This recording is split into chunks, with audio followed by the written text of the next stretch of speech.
Avec sa façade maritime de 314 km allant de la mer Rouge à l'océan Indien en passant par les détroits de Bab el-Mandeb, avec son littoral et ses ressources énergétiques et halieutiques, la République de Djibouti jouit d'un capital maritime important. Djibouti a pris l'engagement de faire de l'économie blé un moteur de croissance et de développement durable des secteurs productifs comme la pêche, l'aquaculture, le tourisme, les transports, la construction navale, l'énergie, la bioprospection, l'exploitation minière sous-marine et les activités connexes. À travers cette stratégie, le gouvernement entend créer les conditions pour l'attractivité des investissements publics et privés nationaux et internationaux pour sa mise en œuvre. Le développement de l'économie blé étant une véritable opportunité pour la diversification de l'économie de notre pays. Djibouti, en fin du mois de mai en 2023, cette année, a développé sa propre stratégie nationale de l'économie bleue. Cette stratégie est calée à la stratégie régionale de l'Union africaine qui a été développée en 2021, qui a été adoptée le 1er avril 2022. Notre stratégie présente une vision ainsi que des principes directeurs et des objectifs stratégiques. Avant la validation de cette stratégie nationale, qui a été validée au cours d'un atelier, de validation durant 3 jours, avant cette validation, il y a eu tout d'abord un atelier de concertation qui a permis d'identifier l'ensemble des acteurs prenants et les acteurs clés et les parties prenantes qui interviennent dans ce secteur de l'économie bleue. Comme vous le savez, le secteur de l'économie bleue est un nouveau secteur. Mais il faut savoir que le secteur, quant à lui, englobe des secteurs traditionnels qui existaient, mais aussi d'autres secteurs qui font l'émergence de nouveaux secteurs qui émergeaient. Par la suite, au mois de mai, la stratégie a été adoptée par l'ensemble de ces acteurs clés.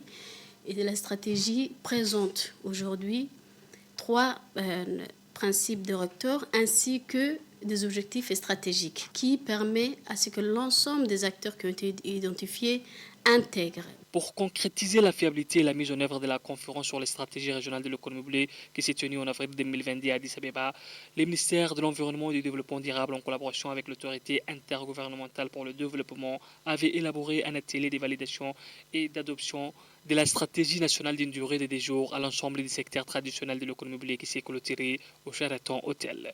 L'objectif de cet atelier consiste à sensibiliser les intervenants au renforcement du rôle de l'économie bleue dans le développement durable comme moteur de croissance. L'initiative Croissance Bleue est un cadre accompagné et appuyé financièrement par la Suède dans la région de l'EGAD qui comprend 8 pays.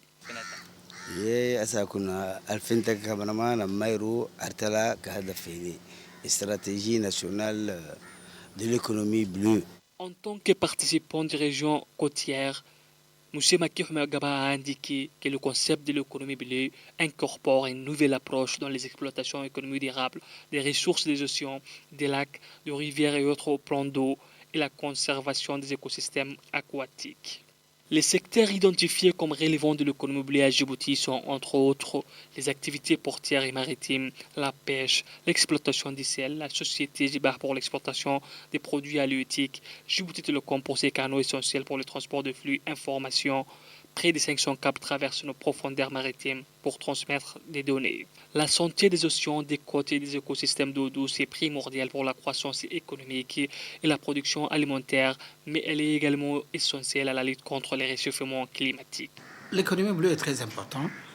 Ce concept a été lancé pour la première fois en 2012 lors du 10e anniversaire du sommet de Rio. Il y a eu une réunion au Brésil, à Rio de Janeiro. C'est lors de cette conférence mondiale qu'a été lancé pour la première fois ce concept d'économie bleue. Et Djibouti a la chance d'avoir d'abord un milieu marin, nous sommes un pays côtier, mais surtout dans notre pays, le milieu terrestre est plus... Les ressources naturelles sont moins importantes dans le milieu terrestre du fait de la désertification. Nous avons une pluviométrie qui est très faible. Nous n'avons pas des lacs, nous n'avons pas des rivières, donc il est difficile de développer par exemple l'agriculture, qui est la principale activité économique dans les pays africains. Par contre, nous avons un milieu marin qui peut nous donner l'opportunité de se développer encore plus sur le plan économique. Donc déjà, l'IGAD a développé une stratégie régionale d'économie bleue. Et à la suite de cette stratégie régionale, chaque pays a développé une stratégie nationale. Et Djibouti, comme tous les pays membres de l'IGAD, avec le soutien de l'IGAD, a développé une stratégie nationale de l'économie bleue. Et cette stratégie met l'accent sur les opportunités dont puisse bénéficier Djibouti en tant que pays côtier. La viabilisation de ces projets novateurs économie bleue est une source d'espoir pour une diversification durable de l'économie djiboutienne. Nous ne pouvons pas être aussi pauvres alors que nous disposons des mers aussi riches. C'est pourquoi que notre pays doit se développer dans le domaine de l'économie bleue durable pour que toutes les activités économiques dérivant de la mer puissent profiter à la population.